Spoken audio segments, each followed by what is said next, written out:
थोड़ा लाइट देना था।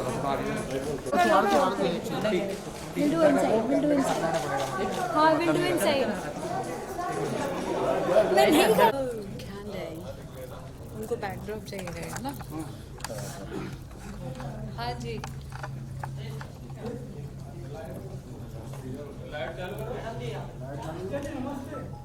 नमस्ते। घर से आए तू?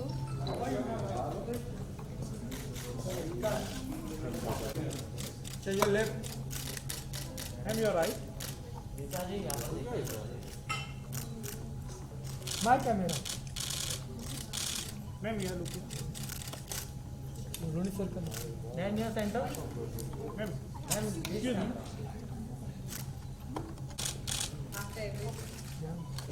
आ जाओ जी में आ जाओ। यस सर प्लीज मेरे साथ है मेरे साथ थोड़ा टुगेदर क्यों जा रही है?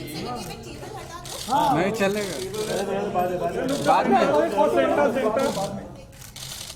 Sir centre both of you sir यार लेफ्ट में ये टेबल को ऐसे हुआ उस तरफ में परफेक्ट है। यहाँ क्या लिखा है? अच्छा ऐसे चलिए हो गया।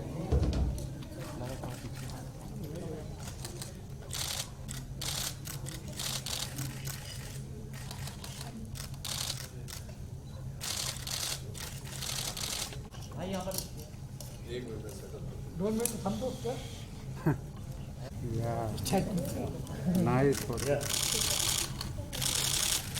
Look healthy. Yes sir left Sorry, sir. Richa ma'am. Richa ji left Ronny sir left Richa centre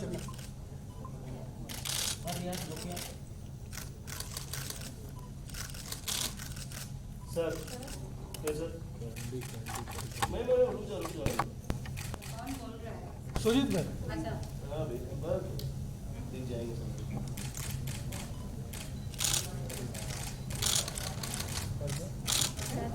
या सर आपका सिंगल टेबल करना 2 मिनट हाँ हो टेबल कर दो आने बोला तो छोड़वा रहा है। अभी नहीं ग्रीन टी दो ना ग्रीन टी। टेबल निकालो पीछे का नहीं थोड़ा पीछे ना।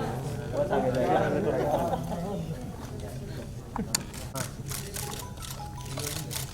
रोनी सर आपकी लेफ्ट तो सेंटर सर एक बार लेफ्ट वापस रोनी सर सेंटर रोनी सर पांडे बोल कोई बात नहीं अभी रोहित और मुझे ऋचा जी रोहित रोनित की ठीक है ऑर्डर के बाद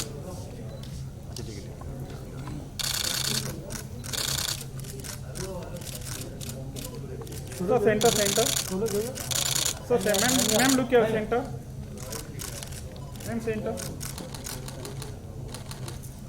ये Ronit sir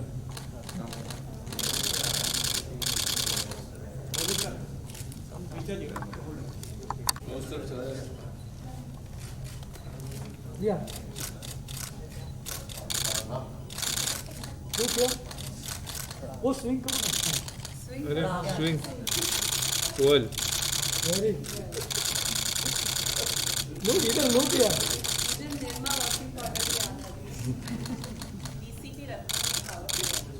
done thank you sir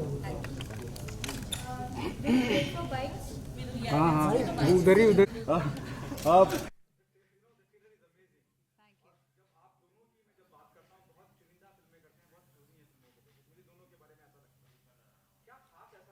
अरे शांत हो जाए यार। Actually I really like the script. मुझे लगा स्क्रिप्ट में बहुत सारे लेयर्स हैं और उसमें कुछ ऐसी चीज़ें हैं जो हम सबकी जैसे इंडियंस हो के कलेक्टिव मेमोरी में कुछ चीज़ें होती हैं। कोई कहानी सुनाता है, दादी माँ बताती हैं कि जंगल में रात को किसी को लिफ्ट मत देना, अगर एक औरत खड़ी होगी सफ़ेद साड़ी में तो पीछे मुड़ के मत देखना। उस तरह की जो बातें वो हम सब ने बचपन से लेकर अभी तक सुनी है। सुना मुकेश मिल्स में भूत है, फिल्म सिटी में रात को अकेले, ये सब आपने सुना होगा। तो ऐसा ही कुछ हिल स्टेशंस में होता है। वहाँ जो एक हमारे राइटर हैं अग्रिम जोशी, वो उत्तराखंड बेल्ट से ही हैं, तो उन्होंने ये सुना था बचपन में कि मसाण करके एक क्रीचर होता है जो जंगल में रहता है, और उसके अराउंड ये कहानी थोड़ी थोड़ी आधारित है कि एक छोटा सा स्लीपी सा हिल स्टेशन है, वहाँ एक फीमेल डीएसपी 2 साल पहले उसकी पोस्टिंग हुई है। वहाँ एक बोर्डिंग स्कूल है बहुत फेमस, जैसे जैसे सब समझ लीजिए जैसे देहरादून में डून स्कूल है, शहर की पहचान उस स्कूल से हो जाती है, उस तरह से एक स्कूल है। और वहाँ नए टीचर आए हैं जो कि ये प्ले कर रहे हैं मास्टर जी, और स्कूल में अजीब सी घटनाएं घटने लगती हैं, और कुछ एक स्टूडेंट लापता हो जाती है और एक का मर्डर हो जाता है। अब जो डीएसपी है वो बाहर से आई, वो इन्वेस्टिगेट करना चाहती है कि ये मर्डर किसने किया, पर उसके पास ना अपने कांस्टेबल्स का सपोर्ट है ना ही शहर वालों का, जिनको लगता है कि ये उसी क्रीचर, उसी भूत, उसी हैवान का काम है। अब शो का ट्विस्ट ये है कि हम जानना चाहते हैं कि मर्डर किसने किए, और लगातार होती जाती हैं घटनाएं अजीब सी, थोड़ी सी भयावह। कोई कहता है कि मैंने देखा राक्षस, उसकी आंखें लाल थी, तो सब लोग हंसने लगते हैं, और कुछ लोगों को इसमें विश्वास होता है, जैसा कि होता है, कुछ लोग मानते हैं, कुछ लोग नहीं मानते हैं। The crux of the show is that only कि ये किसी भूत का काम है या किसी इंसान का काम है जो कि बहुत मास्टरमाइंड है, और उसमें एक ड्रग रैकेट का एक जो पृष्ठभूमि है वो वैसी है कि बच्चों को जो टॉफीज दी जाती है उसमें कुछ मिलावट करके मिल रही है, जिसमें इनका बहुत कंसर्न है, क्योंकि वो जी जो वही पढ़ाते हैं। सर किस बारे में? जैसे मैंने कहा कि बहुत इंपॉर्टेंट होता है कोई भी आप प्रोजेक्ट चुनते हैं, बड़े चुनिंदा प्रोजेक्ट। जी अच्छा अच्छा, हाँ what special about candy? Sorry, मैं इनकी बातों पे ध्यान दे रहा था, आपका प्रश्न भूल गया। सो ये कि जब ओटीटी आरंभ हुआ इंडिया में, तो it was already present all over the world. Netflix, Amazon ये आ चुके थे यहाँ, और जब मैं उनके शोज़ देखता था तो उनके शोज़ और हमारे शोज़ में एक छोटा सा एक फ़र्क मैंने पाया कि हमारे शोज़ में एक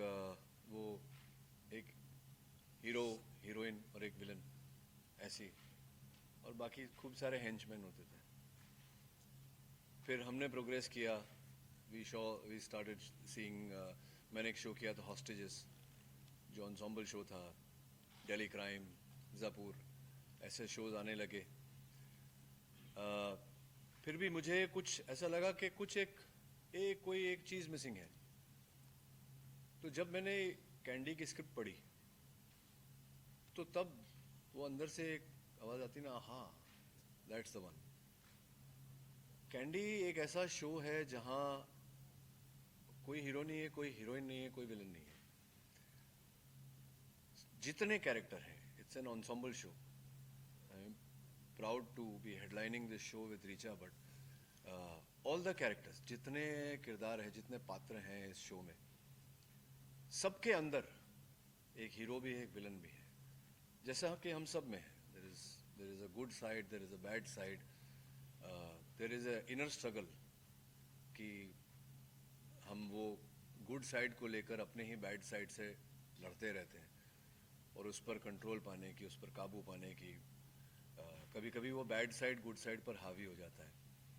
तो हर पात्र जो हमारी कहानी का है वो इसी तरह का है। उसकी लाइफ में भी डीमंस हैं, वो अपनी एक इनर स्ट्रगल के साथ जी रहा है, और बाहर की जो स्ट्रगल है, बाहर के रुद्रकुंड की जो स्ट्रगल है, he is struggling, every character is struggling, him और her is struggling with the demon of Rudrakund, which is currently also has many shades.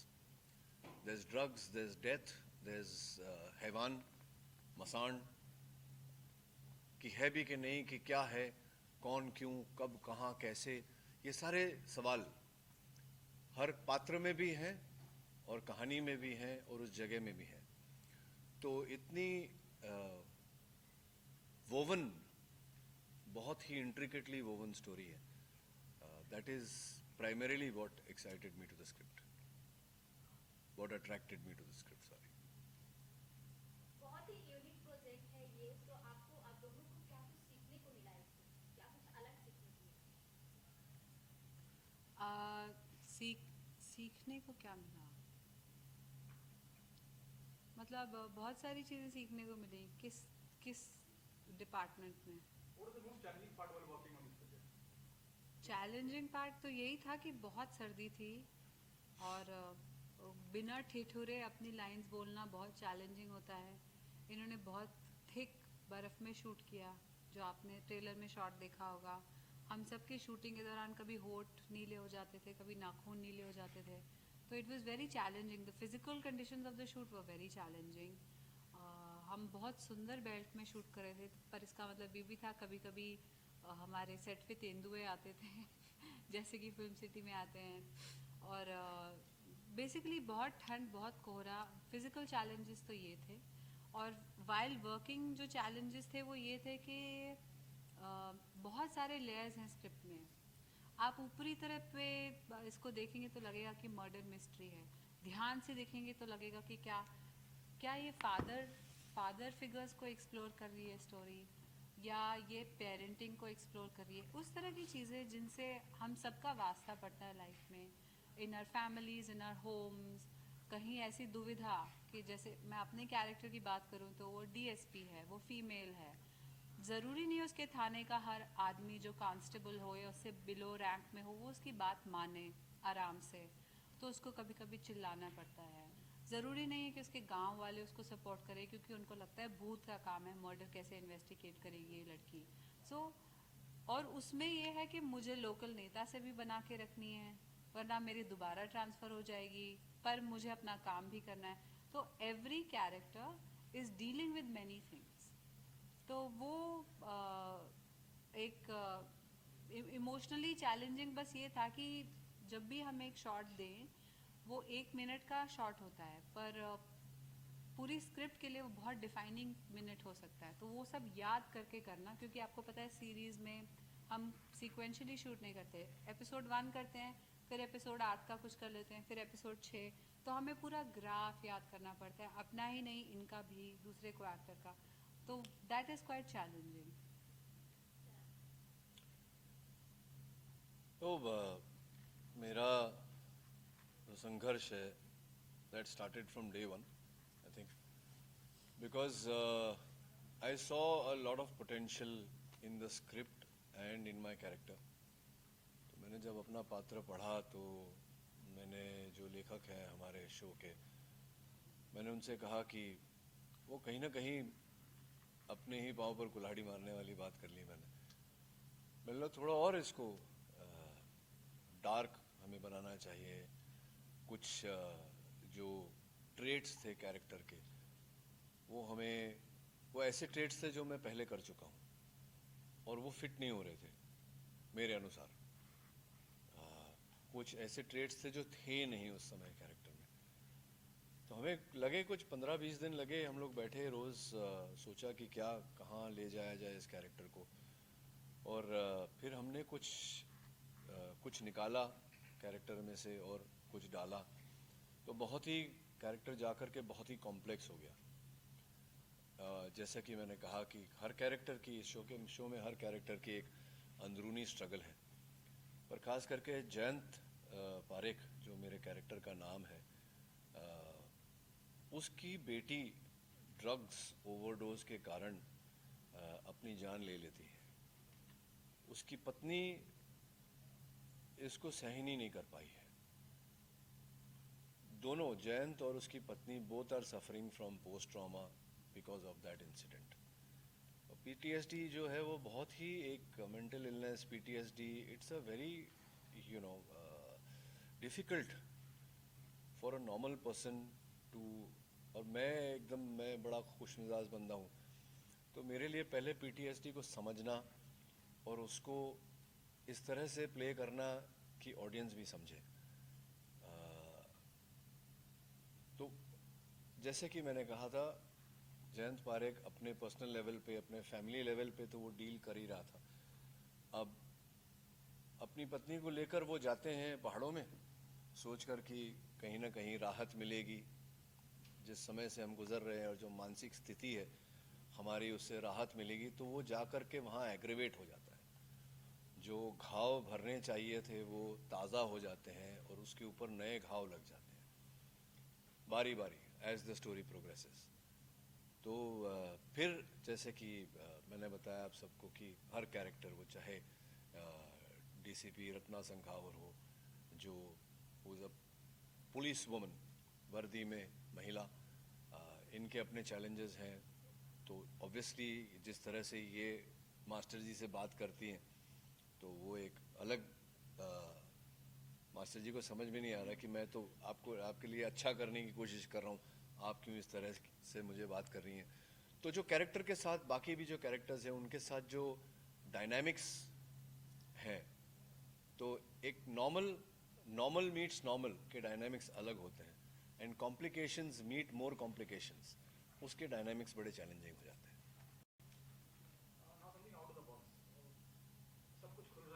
Out of the box, हमारा शो ही आउट ऑफ द बॉक्स है। Thank you. हम normal की तरफ लौट रहे हैं और आप दोनों एक दिग्गज इंडस्ट्री दिग्गज आर्टिस्ट हैं। आपको लगता है कि अब महाराष्ट्र में भी कहीं सिनेमा खुलना चाहिए, आपका प्रोसेस चालू होना चाहिए, जिस तरह से बाकी हिंदुस्तान में बाकी जगहों पे सिनेमा खुल रहा है और सिनेमा में देखने का अलग ही मजा होता है। सही कह रहे हैं आप, सही कह रहे हैं। ये महामारी से सभी लोग पीड़ित हुए, कोई ज़्यादा हद तक, कोई कम, but somewhere we have to take it in a stride, we have to come back to if not normal, near normal.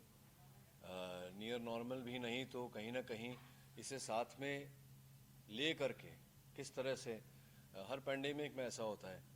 तो जब से पेनिसिलिन बना तब से पैंडेमिक आ ही रहे हैं, and people have learn to live with it. और मुझे पूरा विश्वास है कि हम भी ऐसा करेंगे। और मुझे भी ऐसा लगता है कि आपकी बात बिल्कुल सही है, थिएटर्स खुलने चाहिए, लेकिन थिएटर्स महाराष्ट्र में नहीं खुल रहे हैं। इसका कारण क्या है? हम सब जानते हैं that Maharashtra is the most afflicted state. Corona की बात की जाए तो maximum number of cases and the fastest spreading has happened in Maharashtra. हो सकता है इसको मद्देनज़र रखते हुए प्रशासन कुछ स्टेप्स ले रहा है, हो सकता है वो इस समय जिस हम बात कर रहे हैं और वो सोच भी रहे हैं खोलने का।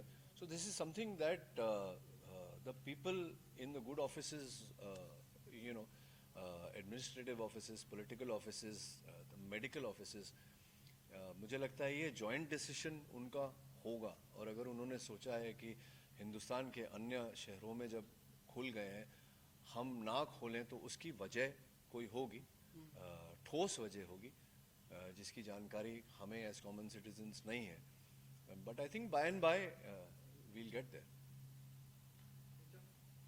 क्या हाँ इम्पोर्टेंट, देखिए हम इकोनॉमिकली जब हम बात करते हैं, फाइनेंशियली हम बात करते हैं, तो बहुत अहम मायने रखता है महाराष्ट्र के थिएटर खुलना। जी जी हालांकि जी, और भी टेरिटरी देखिए फिल्म इंडस्ट्री के लिए सबसे ज़रूरी है महाराष्ट्र की कलेक्शन, हिंदी फिल्म इंडस्ट्री के लिए मैं मानती हूँ। पर मैं ये भी जानती हूँ कि जब सेकेंड वेव की पीक थी तो आपको ट्विटर, इंस्टाग्राम पे जो मैसेजेस आ रहे थे ऑक्सीजन की कमी, बेड्स की कमी, उनमें से शायद ही कुछ मुंबई, महाराष्ट्र से आए हों। ठीक है, उसकी वजह ये है कि यहाँ वेदर यू लव इट और हेट इट और स्टे पॉलिटिकल, थर्ड वेव की तैयारी में उन्होंने पहले से बहुत बड़े बड़े स्टेडियम्स में मैनी थाउजेंड बेड फैसिलिटीज़ तैयार करके रखी ऐसे समय में। बट जब बाकी समय में, जहाँ बाकी स्टेट्स में जब नंबर्स को जुटलाया जा रहा था, जिस पे अलग इन्वेस्टिगेशन चल रही है, even today as we speak, Kerala जहाँ बहुत अच्छा रहा था सेकेंड वेव का कंट्रोल, वहाँ केसेस फिर से बढ़ गए हैं। यूपी में जैसा कि आप जानते हैं सस्पेक्टेड डेल्टा वेरिएंट से बहुत सारे बच्चों की मौत हो रही है, पर वो हमारे बड़े न्यूज़पेपर्स में शायद नहीं आती क्योंकि वो गरीब बच्चे हैं, पर बच्चे तो हिंदुस्तान के ही हैं। यूपी से महाराष्ट्र आने के लिए आपको वीज़ा नहीं लगता, अलग पासपोर्ट नहीं लगता। तो जाहिर सी बात है जब लोग इसी देश में ट्रैवल करेंगे तो केसेस बढ़ेंगे। इसलिए ये सोच के अगर उन्होंने क्लोज स्पेसेस में कुछ बंद करके रखा है तो मैं समझ सकती हूँ उनकी वजह, उनकी मजबूरी। उनको भी मज़ा नहीं आ रहा होगा, they must be bleeding financially. फिल्में चलती हैं तो पूरा एक इकोसिस्टम, एक पूरी इकोनॉमी चलती है। पर क्रिएटिवली सोचना चाहिए। मुझे लगता है कि अहमदाबाद में एक ड्राइव इन थिएटर है, दिल्ली में एक ओपन एयर थिएटर हुआ करता था फलकनुमा, वहाँ बहुत खूबसूरत फिल्में चलती थी, बहुत बड़ा सैम्पी थिएटर था। इस तरह की अगर कुछ पहल हो सके, क्योंकि ऐसा लग रहा है कि covid is here to stay, तो इस हमें creatively we'll have to find a solution कि इकोनॉमिकली भी हम पे इम्पैक्ट ना हो पर हमारे लोग भी नहीं मरे, क्योंकि दोस्त जान है तो जहान है, मुर्दा लोग फिल्में नहीं देखते ना। अरे नो यार, एक क्वेश्चन तो पूछो यार, ये गलत बात है यार। Overall experience with each other. Mind blowing. किससे क्या सीखा? मैंने क्या मैंने इनसे सीखी इंटेंसिटी, ये काफी रहते तो हैं आप सेट पे तो बहुत actor of your calibre saying things like that. It's nice. मैं तो Thank हद you, से गिर से thank you, कर thank लेती हूँ, you. मतलब बहुत I learn a lot, good experience. पर बाकी आप लोग भी Thank ध्यान you. रखिए, बहुत भीड़ वाली जगहों में जाते हैं हाँ, प्लीज, बहुत अजीब समय चल रहा है, लाइफ का कोई भरोसा नहीं है। Take care of yourself, even after really vaccination, really take please. Care of yourself. Okay done, मैं हाँ, आऊँ? आइए।